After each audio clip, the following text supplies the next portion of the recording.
planet has been under constant surveillance and observation. Unknown forces have been responsible for producing strange and unusual phenomena. Many objects have been sighted with the naked eye, caught by the high-speed shutters of military cameras, and tracked by radar. These unusual aerial objects, known as unidentified flying objects as well as flying saucers, have appeared in various shapes, sizes, and colors. Some have appeared fuzzy or blurred, while others have shone brighter than the stars. Still others were self-luminous or dull, reflecting, and even transparent at will. My investigation, which is reflected in the book Flying Saucerama, as well as in our UFO documentary film Phenomena 77, clearly indicates that UFOs are being constantly sighted in the skies above every nation under the sun. Their various shapes include round, oval, square, triangular, saucer and bell-shaped, as well as cigar-shaped. The sizes of certain UFOs stagger the imagination. Unknown flying objects are sighted both day and night as they travel at above supersonic speeds, while others float silently, deliberately, and mysteriously above the horizon.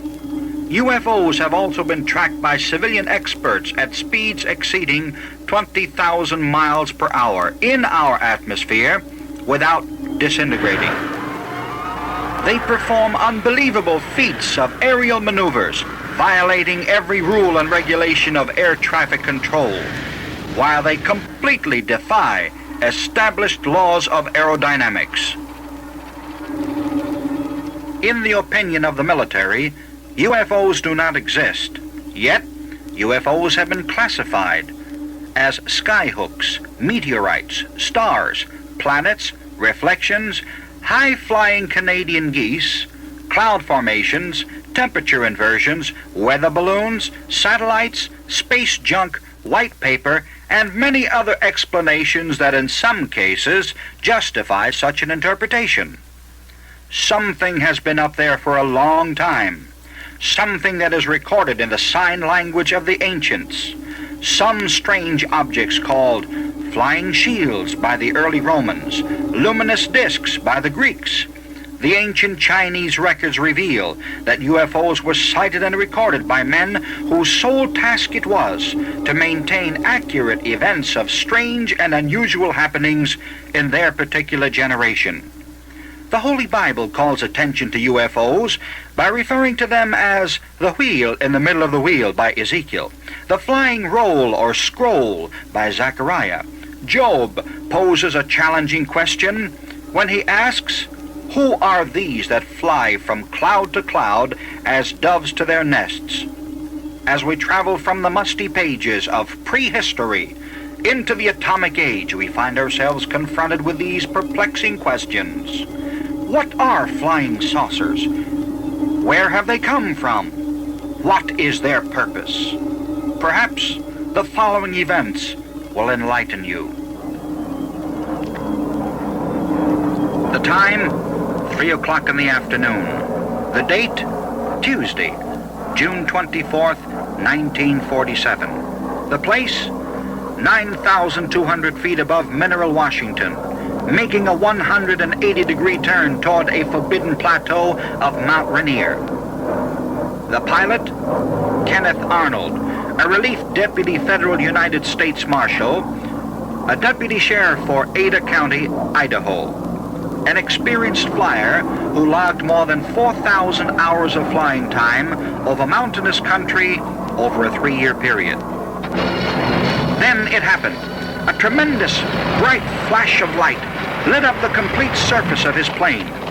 He thought he was very close to a collision with another plane. He looked to the right, then he looked to the left, and then up, and then down, and then decided that he had been buzzed by a P-51. Then suddenly, without warning, it happened again. This time, he caught the direction from which it came. He observed far to the left and toward the north a formation of very bright objects coming from the vicinity of Mount Baker, flying perilously close to the mountaintops at tremendous speeds. The strange formation flew directly in front of his plane. They were flying diagonally in an echelon formation, with a larger gap in their echelon between the first 4 and the last 5.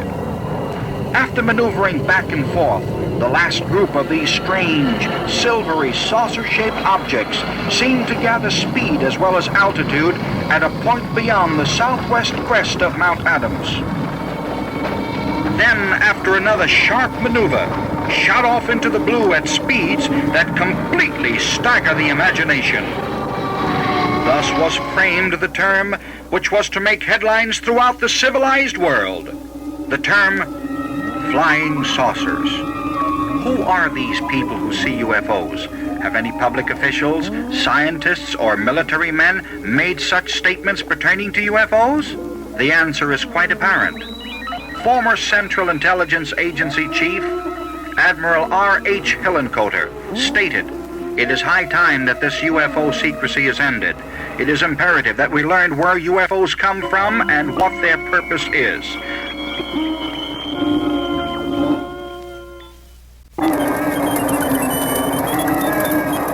Dr. J.J. Kalazowski, cosmic ray scientist for the United States Navy projects, who with 2 other scientists sighted a cigar-shaped UFO near Minneapolis, Minnesota, stated, "They were strange, terrifically fast.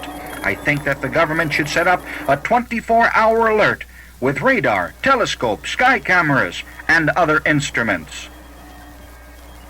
Then the report from Captain Richard Addix, TWA pilot, who with a full crew and 7 passengers saw a glowing UFO pacing their airline near South Bend, Indiana, stated, "Before this, I wasn't convinced by saucer reports. Now I know that they exist." An interesting report from William Lear, winner of the Collier Aviation Trophy and president of Lear Aircraft Corporation of California, who sighted a UFO in bright daylight. He said, "I believe that flying saucers come from outer space and are piloted by beings of a superior race." Herman Oberth, co-designer of the V-2 rocket, said, "It is my thesis that flying saucers come from other worlds outside our solar system." Albert M. Chopp, former Air Force press officer in charge of UFO information at the Pentagon, stated, "One thing is absolutely certain. We are being watched by beings from outer space." Yes, my friend, this is an accumulation of statements by men who cannot be categorized as kooks. These are men of character, men in whose hands has been placed tremendous responsibility, even to maintaining the general security of our nation. But what of other countries? UFOs have totally ignored international boundaries. Argentina, England, Canada, Africa, New Zealand, Germany, Russia, Portugal, Thailand, Norway, Denmark, Sweden, Mexico, Israel, Cuba, Italy, France, China, Japan, Brazil, Switzerland, India, Australia, as well as every other nation under the sun, have reported UFOs in their skies. It seems rather strange that in the face of all these reports, still a shroud of secrecy engulfs the UFO mystery. The reason for this has been presented as follows. The military clearly explains that in no uncertain terms, to date, only 7.7% of the many thousands of UFO sightings are still unexplainable. They also maintain that they have no evidence that UFOs are interplanetary or pose any potential threat to the security of the United States. In a recent letter to me, they stated that as an act of faith, F-A-I-T-H, UFOs can be considered manned or unmanned extraterrestrial craft, but as a scientific fact, there has been no authentic evidence, scientific or otherwise, presented to or discovered by the Air Force to support this conclusion. And yet, reports still pour in. People from every rank and file, from every cultural and ethnic origin, from every station of life continue to report seeing and photographing UFOs. The great mystery continues to deepen. A solution is being carefully and analytically sought by honest researchers and investigators who are capable of executing such an assignment with an open mind. That is, a mind that is totally free from any outside influence of either political or military pressure. The flying saucer mystery has likewise had a profound effect upon religious leaders throughout the entire world.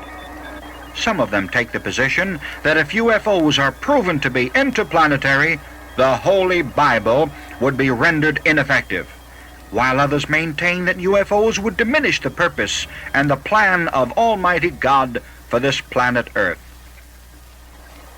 It is quite childish to attempt to limit the omnipresence as well as the omniscience of the great Creator. Furthermore, it might well be that the appearance of UFOs in our skies might be in keeping with the last day prophecies, such as, "In the last days there shall be signs in the skies, signs in the stars, signs in the sun and in the moon. Strange sights and fearful signs shall appear in the heavens." Perhaps what this planet really needs is something that will jolt us out of our self-centered, selfish outlook on life in general. But time will tell. Time is yet to be conquered by man. But when the time is right, perhaps the greatest revelation of all time will dawn upon us. Yes, my friend, this might very well be the year. This could be the day that no earthly power, governmental or otherwise, will be able to keep the secret of the saucers from the human family on this, the third planet from the sun. Until then, keep looking up, search the heavens, be alert at all times, and remember, truth has a habit of marching on.